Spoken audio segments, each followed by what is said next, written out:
Hi guys, welcome back to my YouTube channel. If you're new here, welcome.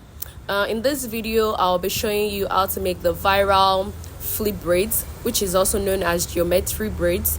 So from the back here I'm doing a box braid. You can also call it Fulani braids or tribal braids. So from the back I'm doing the box braids before I will now move to the front to do the cornrow.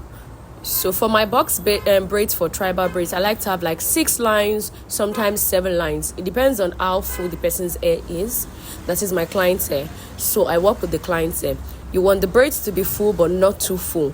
So when you're done with the cornrow at the front, it gives the hair volume, but you don't want it to be heavy on your client's hair. So here I'm doing the box braids, and you can see that it has a particular length that I'm knotting the end of the hair so I can coil the bottom.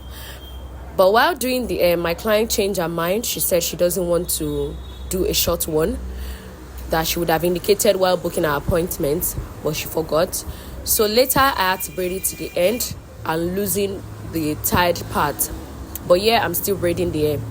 If you don't know how to do knotless braids properly, you can check out my videos to see how to do knotless braids, how to start knotless braids. I have beginner friendly videos on my channel, so you can check that out.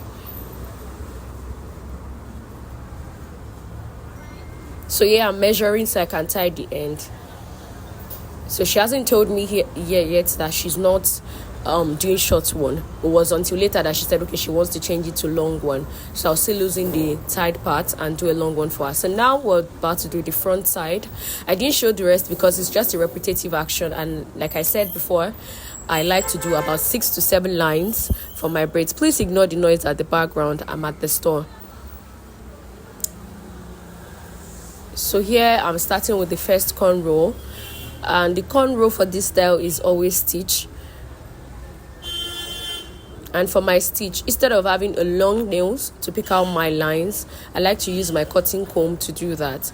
And in one of my videos, people are complaining that I'm not doing the person's hair good by still starting from their hairline because the person's hairline is damaged. It's not my fault that my client's hairline is damaged.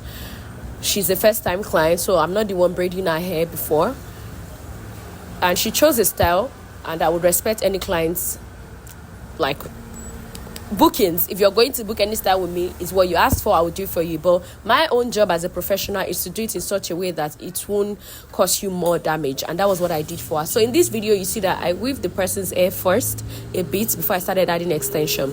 Doing that protects your customer's edges. So if you want to protect your customer's edges, you want to weave their natural hair first a bit, maybe like take a 3-step back before you start adding extension to the hair.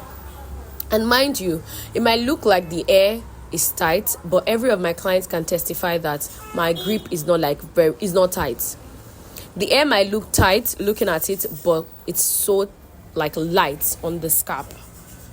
If you carefully pick your weaving when you're braiding, you won't cause the client's pain. But if you're not doing it the right way, that is when it causes the client's pain. So weaving is like you're matting something, just like your crochet. So it has a procedure, and I believe I'm doing it the right way. So for those that are always concerned that the hair is too tight, trust me, if you sit in my chair, you know that my hand is not tight at all. So let's get back to what we are doing. So after the first cornrow, you have triangular braids. That's the next thing before we go to the next style, because there are multiple styles on this style. Like on this particular braids hairstyle, there are different styles going on there. So the next one is a triangular braids. So yeah, I'm showing you how to do your triangular braids. So after you part the hair, you want to brush down so you can form your triangle. So the product I apply here is braiding wax. I use Osat because the Shine and Jam in this area leaves white cast, so I stopped using Shine and Jam. So currently I use Osat. Osat is a very good brand. By the way, this is not a paid promotion, I'm just telling you from my experience. Osat is a very good brand.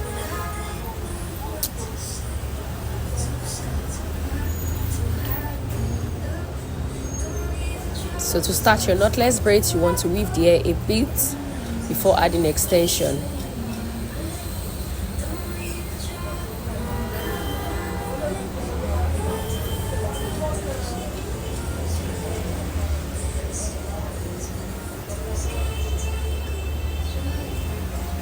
So I like to add 3 extensions before I continue braiding down.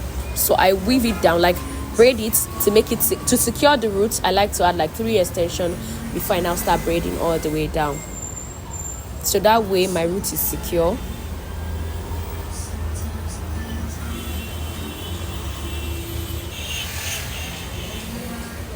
So if you need to add extension, it depends on the size you're working with, that will determine if you're adding extension or the length you're working with. So the size I'm working with for this particular braids is small medium, but for this side the hair is like small, so I don't want to add too big attachments, so it won't be too heavy for our roots. So the next style on this line is crisscross. So to form your crisscross, you want to part 2 straight cornrow, then cut it in between like I did in the video. Then you attach one to the other side and another one to the other side. I'll show you how I did that in this video.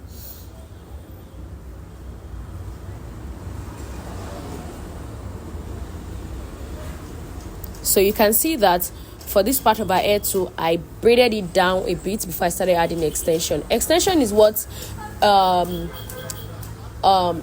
don't know how to explain that. There's always, with extension, there's always tension on the scalp, so you have to just weave the hair back a bit, because our hairline is like tender, is light compared to other parts of our hair. So for you to protect your client's hairline, you have to like weave the hair backward a bit before you start adding extension, or else it will be too tight for the hairline and the hair might break. So you can see I'm done with one side, so I'm turning it to the other side to form my crisscross.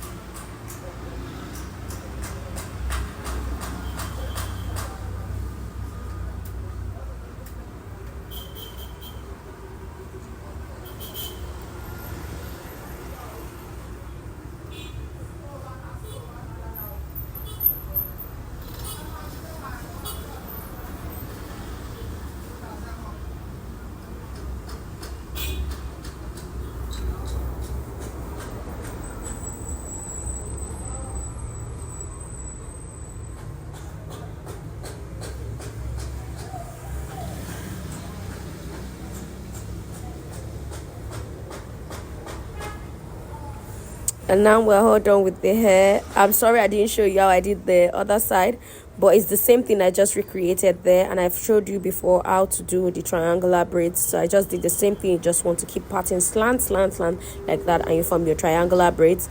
So you do the same thing on the other side, and voila, your geometry braid is done.